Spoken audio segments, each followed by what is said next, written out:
Well, Pinarayi Vijayan is going to be taking oath as the Chief Minister of Kerala for the second time today at 3:30 p.m. The oath ceremony is going to be held at Central Stadium, where his cabinet also is going to take oath. His cabinet is going to feature 21 new faces, including his son-in-law Mohammad Riaz. K.K. Shailaja, ex-Kerala Health Minister, has been dropped from the cabinet. Ministers first offered prayers at the Martyrs Column in Adapua before taking oath. Well, the function is going to be held in strict adherence to COVID-19 protocol. That's a plan at least. The government has said they are going to expect up to 350 people to attend the function. The entry is going to be restricted to those with COVID-19 negative certificate. UDF leaders will be attending the oath through virtual platforms.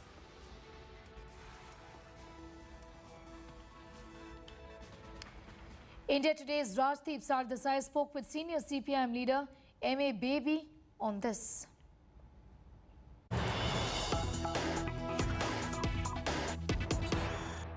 The manner in which this entire cabinet has been changed, unprecedented in this country that an entire cabinet is changed after you won an election, has led many people to believe that Kerala is now a one-man show. The dropping of Shailaja teacher, K.K. Shailaja, effective health minister at a time of a pandemic when you need continuity. What is the message that is being sent out? That the CPM is a one-man show where only Pinarayi Vijayan stays on and everyone else gets dropped?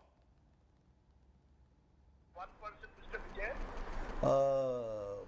Such messages are thought to be spread by some innocent observers, some due to obvious reasons.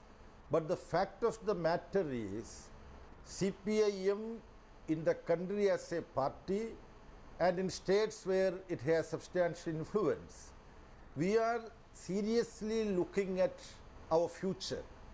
We want a generational change. So you may recall, in our party we have made some constitutional change. No secretary from local committee onwards up to the general secretary can continue not more than 3 terms. So that kind of a constitution amendment we have effected.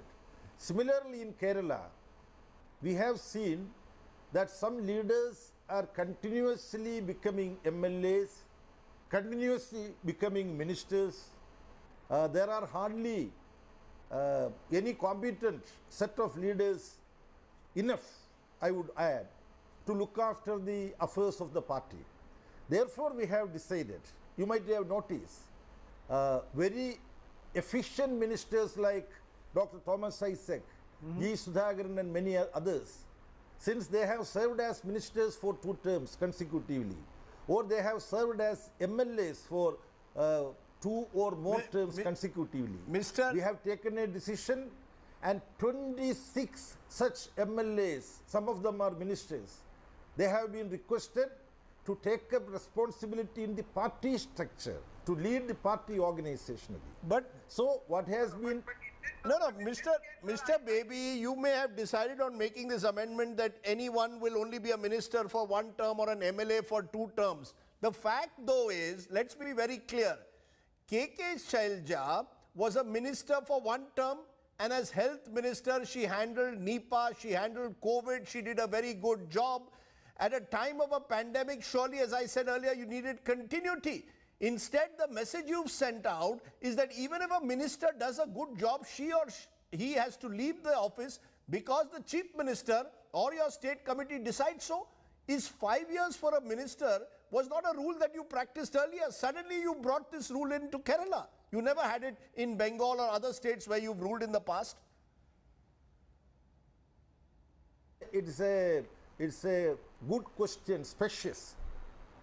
You see, K.K. Shailaja is not the only CPIM minister who has been requested to take up other responsibility in the party after having served 1 term. M.M. Mani, a far senior party leader and state secretariat member, he worked as the electricity minister along with K.K. Shailaja effectively. T.P. Ramakrishnan, former district secretary and a senior state secretariat member, he served as the minister very efficiently. So we have taken a principled stand We have to have a new set of ministers. Those who have served for a term, all of them are stepping down from parliamentary front, and all of them are taking up party organizational responsibility. This is a bold decision to bring in new fresh talent.